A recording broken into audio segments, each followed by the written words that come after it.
Good evening, sir. Peace and all good.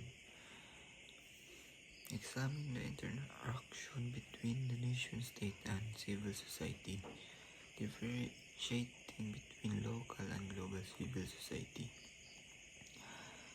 Do civil society and INGOs strengthen or undermine the role of nation-state in international relationship? Why or why not? Is the civil society genuinely separated from the market? Can its global future is in separating from the market or not?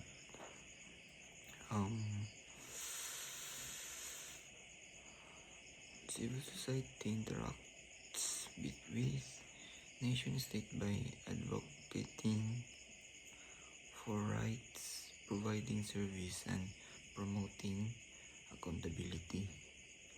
Local civil society focus on community-specific issues, while global civil society addresses transactional challenges, often pursuing state or align with international norms. Do civil society and INGOs strengthening or under the nation state? Yes, but one is strengthening civil society, complement state function, enhance accountability, and aids in policy implementation. But two, undermine INGOs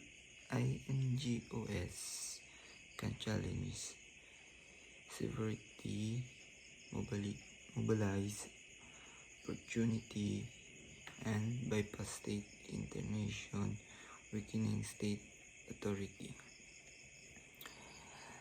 Is civil society separated from the market?